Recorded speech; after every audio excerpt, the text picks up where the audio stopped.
Today we're going to talk about a question that has been on many of your minds. Can pilots sleep while flying? The answer is not a simple yes or no, as there are several factors that come into play when it comes to pilot rest and safety.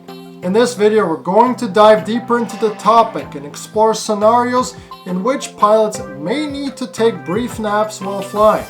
We'll also take a look at how long-haul flying works and the importance of pilot rest for safety of all passengers on board.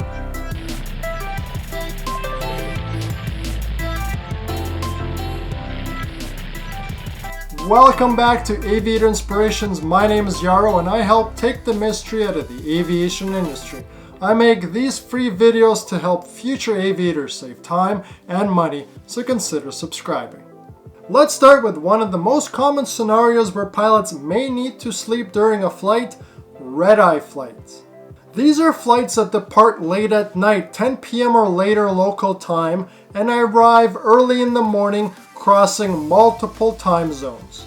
As you can imagine, these flights can be very demanding on pilots, as they may be working during hours when their body is used to sleeping. This can lead to fatigue and reduced alertness, which can be dangerous when operating an aircraft. I remember my very first red-eye flight at an airline. I was definitely not as prepared as I thought I was. It was a flight from Vancouver to Montreal, and by the time we were landing, I could barely keep my eyes open. The captain was the pilot flying and I was doing the radios, but it was fatigue like I have never experienced before. I did everything I could to try and stay awake, but when the body is tired, there's very little you can do. Since then, I figured out a technique that works best for me. You have two options. The first is staying up late and moving your body clock so you can stay alert all night.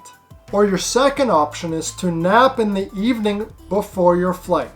I personally cannot nap, so my only option is to adjust my body clock.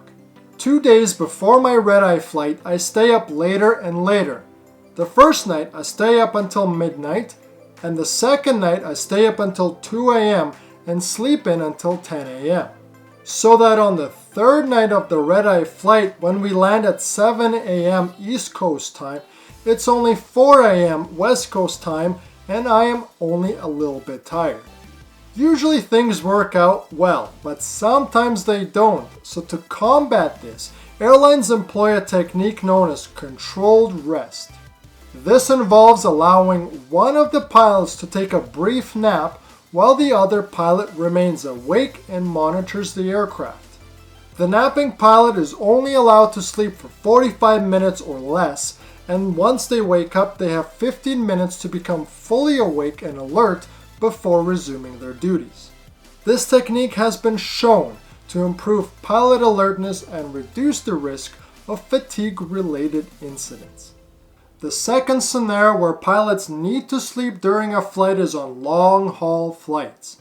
These are flights that are over 7 hours and can last for up to 16 hours or more.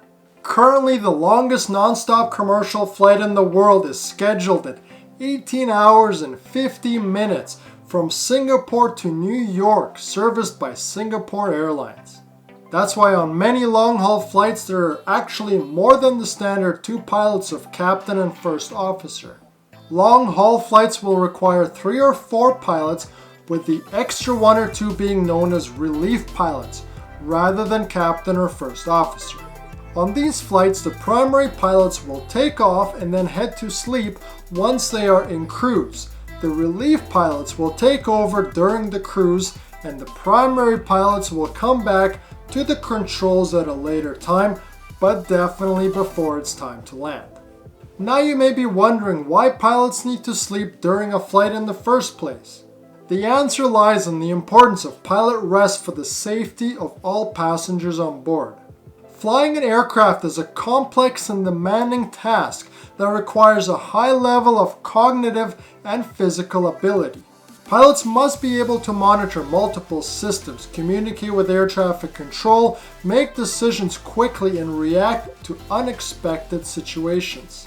Air Canada almost had an accident where the first officer sent the airplane into a dive after mistaking the planet Venus for an oncoming airplane after he woke up from his controlled rest in the flight deck.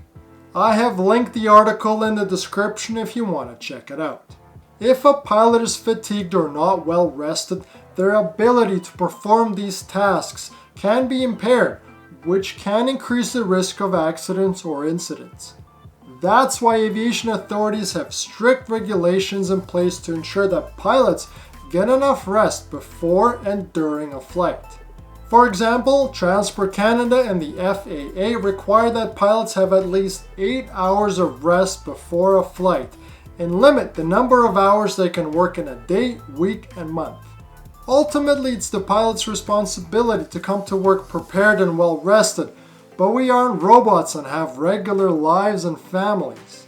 If we have young kids or noisy neighbors, sometimes we have disrupted sleep, and then it's up to us to make a judgment call whether we are safe or not to operate an aircraft. But having airlines support us with policies such as controlled rest and cruise helps us ensure that we can keep the airlines running on time while getting the needed rest to operate safely. I'm not saying this policy is used to get the needed sleep that a pilot requires.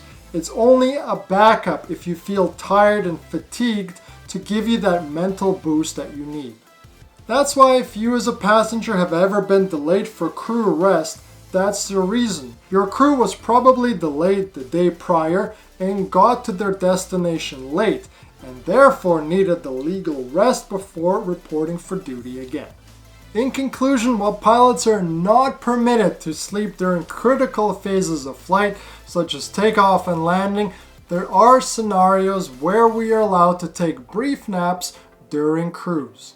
This is done to combat fatigue and ensure the pilots are alert and ready to respond to any situation that may arise. Personally, I have never used the controlled rest policy. For me, it seems strange to fall asleep in an airplane that I'm supposed to be in control of.